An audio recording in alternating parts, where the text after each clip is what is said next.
بسم اللہ الرحمن الرحیم۔ السلام علیکم۔ تحریک لبیک پاکستان کے امیر علامہ خادم حسین رضوی کی ضمانت پر رہائی کے امکانات روشن ہو گئے ہیں۔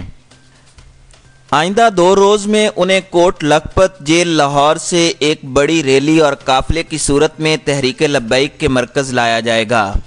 معتبر ذرائع کا دعویٰ ہے کہ علامہ خادم حسین رضوی کو رہائی کے بعد پرامن رہنے کی تحریری ضمانت دینے پر آمادہ کر لیا جائے گا۔ دوسری جانب تحریک لبیک کی قیادت کے مطابق انہوں نے ہمیشہ پاکستان کے آئین اور قانون کی پاسداری کی ہے اور ان پر اور ان کے کارکنوں پر بلا جواز توڑ پھوڑ کا الزام لگایا گیا اور مقدمات بنائے گئے۔ بے بنیاد مقدمات درج ہونے کے بعد انہوں نے ان عدالتوں سے رجوع کیا اور اگر لاہور ہائی کورٹ نے ضمانت مانگی ہے تو قانونی ضرورت پوری کرنے کے لیے ضمانت دینے میں کوئی حرج نہیں ہے۔ تحریک لبیک کا منشور اس حوالے سے بہت واضح ہے۔ جہاں تک آسیہ مسیح کے مقدمے اور رہائی کا تعلق ہے تو اس سلسلے میں بھی تحریک لبیک کی آئینی جدوجہد جاری رہے گی۔ واضح رہے کہ گزشتہ روز تحریک لبیک پاکستان کے امیر علامہ خادم حسین رضوی کی ضمانت کے حوالے سے سماعت لاہور ہائی کورٹ میں ہوئی تو علامہ خادم حسین رضوی کی جانب سے ان کے وکیل حفیظ الرحمان چودھری ایڈوکیٹ عدالت میں پیش ہوئے، جو لاہور ہائی کورٹ بار ایسوسی ایشن کے صدر بھی ہیں۔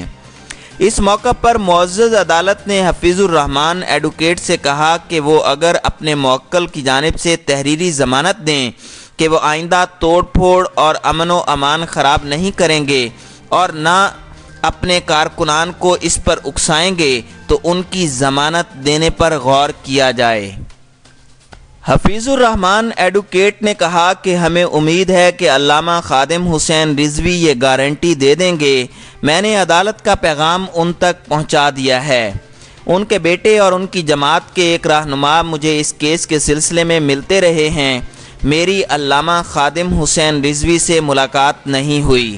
جن حضرات سے ملاقات ہوئی ہے ان سے ہونے والی بات چیت کی روشنی میں میرا خیال ہے کہ وہ بھی عدلیہ اور عدلیہ کے فیصلوں کا احترام کرتے ہیں۔ ہم یہ ضمانت عدالت کو اس کے طلب کرنے پر دیں گے، حکومت کو نہیں دیں گے۔ ہم عدالت کا احترام کرتے ہیں اور علامہ خادم حسین رضوی آئندہ بھی قانون اور عدالتوں کا احترام کریں گے۔ ایک سوال پر حفیظ الرحمان ایڈوکیٹ کا کہنا تھا کہ امید ہے کہ کل 11 اپریل کو علامہ خادم حسین رضوی کی ضمانت ہو جائے گی، جس کے بعد وہ رہا ہو جائیں گے۔ جب اس سلسلے میں تحریک لبیک پاکستان کے مرکزی رہنما اور مرکزی سیکرٹری نشر و اشاعت پیر محمد اعجاز اشرفی سے گفتگو ہوئی تو انہوں نے کہا کہ ہماری قیادت اور پوری جماعت نے ہمیشہ قانون اور عدالتوں کا احترام کیا ہے۔ یہ ہمارے منشور میں بھی واضح ہے۔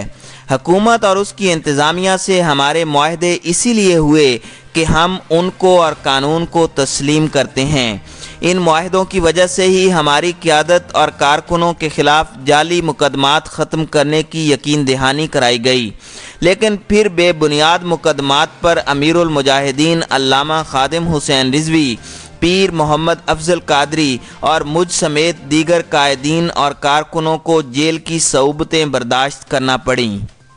ایک سوال پر پیر اعجاز اشرفی نے کہا کہ ہم قانون کا احترام کرتے ہیں، ایسا قانون جو قرآن و سنت سے متصادم نہ ہو۔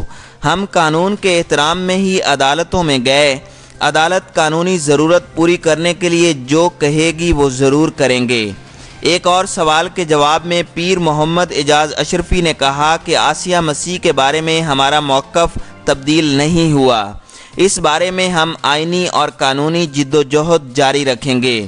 ماضی میں ہمارے اوپر توڑ پھوڑ کے الزامات عائد ہوئے، ہمارے قائدین نے قربانیاں دیں، جیل گئے، کارکنوں نے مشکلات برداشت کیں، یہ سب کچھ قوم کے سامنے ہے۔ ہمارا منشور اور حکمت اسی کا حصہ ہے کہ آئین پاکستان سے ٹکراؤ کی پالیسی نہیں اپنانی۔ ماضی میں بھی اس پر عمل کیا اور آئندہ بھی اسی حکمت عملی کے تحت قانونی جدوجہد کریں گے۔ پیر محمد اعجاز اشرفی نے کہا کہ امیر المجاہدین علامہ خادم حسین رضوی کی اگر کل 11 اپریل کو ضمانت ہو گئی تو ان کا بھرپور اور تاریخی استقبال کیا جائے گا۔ تحفظ ناموس رسالت کے لیے ان کی جد و جہد اور قربانیاں عاشقان رسول کے لیے مشعل راہ ہیں۔ ان کی اس جد و جہد اور قربانیوں کا ہم اپنے دل سے احترام کرتے ہیں اور ان کی قیادت میں پرعزم ہیں کہ ناموس رسالت پر انشاءاللہ کوئی آنچ نہیں آنے دیں گے۔